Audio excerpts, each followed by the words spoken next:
Marvel's big reboot. This movie is supposed to bring in a new era for the MCU. Will it do that? I'm not so sure with these numbers. So we have updated opening weekend numbers for the Fantastic Four, and this is not good. This is very bad, actually. It went down. It was up, hovering around 150 or so as a possibility. Now it's dropped under 120. So this is from Deadline, and we're going to go over it.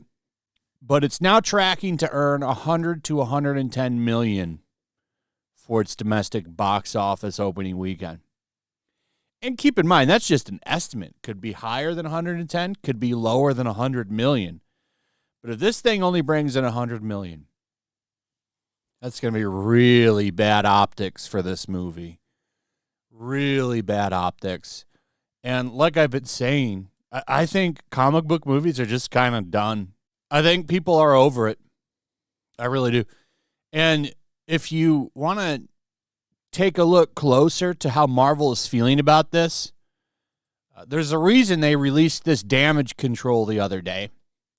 It's because nobody is interested in cuck loser Mr. Fantastic, which is how they've set this movie up, by the way, because Invisible Woman is the leader. She's the leader of the Fantastic Four. They even changed it in the comics because the movie's coming out, so she needs to be leader in the comics too.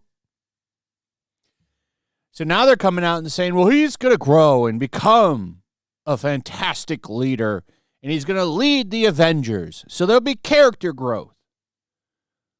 Won't be in this movie.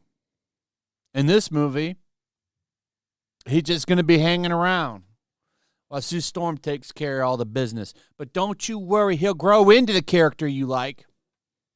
In Doomsday, this is damage control. That's why they're out here saying this now, because everyone out there is talking about how he's been demoted. People are laughing at that. I certainly laughed at it.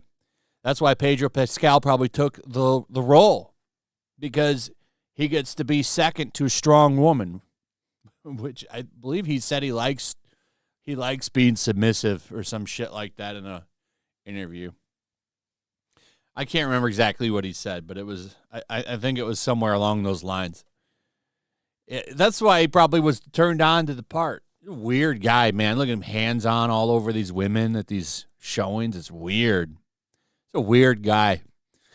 But this is damage control. Them coming out here and saying this shit. He goes from being the nerdy scientist who's locked away in the lab to the husband and father who do anything to protect his family to the guy who's leading the Avengers. I realized that the version we were building had to have all of those elements. No, I think what happened was this movie was made during probably towards the tail end of whenever they were getting all these products ready with all this MCU bullshit. And the MCU shit is all over this movie. That's why Sue Storm is the leader. That's why Silver Surfer is a woman. But now they're like, well, those optics aren't good anymore. That's not what people want. They want the strong man. So now they've got to go out and do a little bit of damage control and say, whoa, hey. Don't worry, he's gonna be the leader. By the time the Avengers rolls around. And that makes no sense. He's not even from the Marvel Universe. Why would they let this dude lead them? They don't even know him. But whatever. We'll see how it sets up. So that's why they're out there releasing shit like that. Because the box office for this movie is soft. And I think this could be worse than they're estimating. Because don't forget Thunderbolts came in at $74.3 million on its opening day and $88.8 million for Brave New World. This movie is also 20% behind Superman. But let's read this. The U.S.-Canada summer box office still has a shot at hitting $4 billion per ComScore, which would be the second time post-pandemic to cross that benchmark. And here's how it's expected to go down. Disney expected to ring in the last 100 million plus opener of the season from the first weekend of May through Labor Day with Marvel Studios' Fantastic Four First Steps, which tracking has comfortably between 100 and 110 million on July 25th. I keep hearing, oh, Disney is nervous, but the stats look good.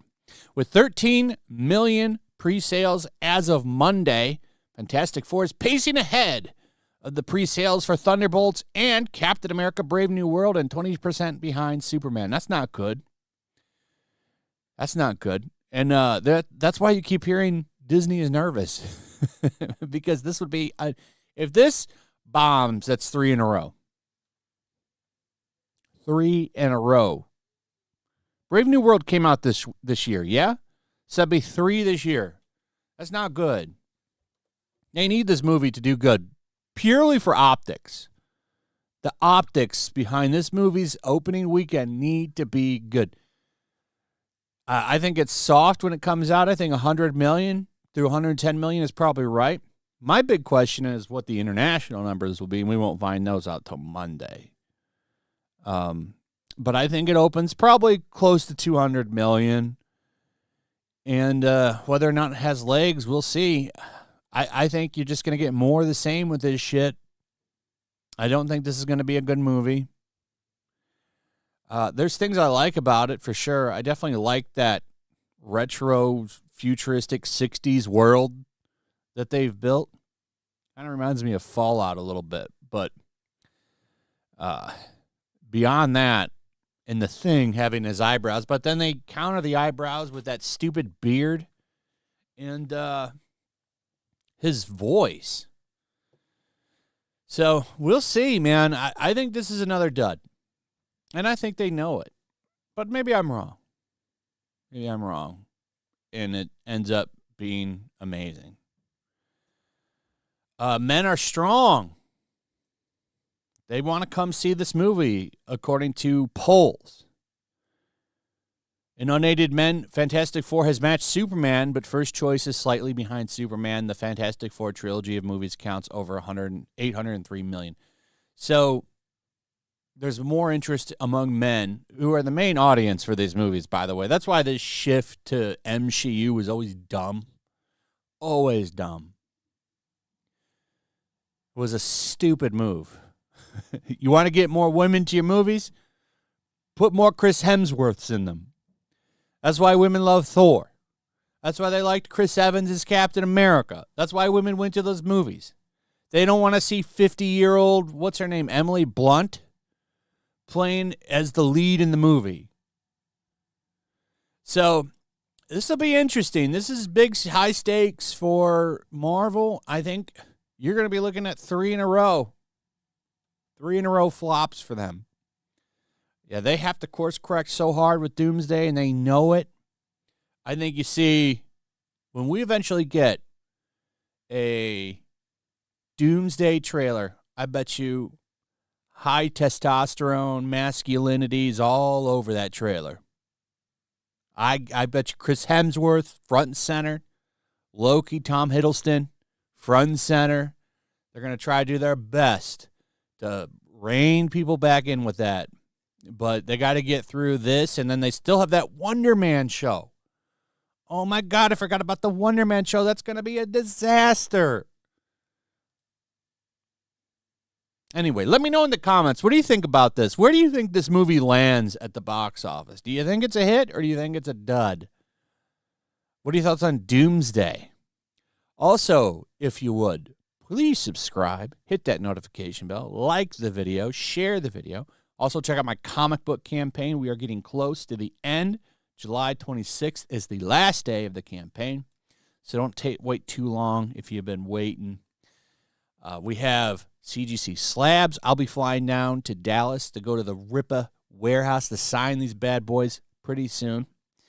And don't forget, we also have a supplemental book for $6. This book's only $6. And then, of course, Cover D for the Mighty Golden Patriot, only $17. So it's not a wall buster. Check it out.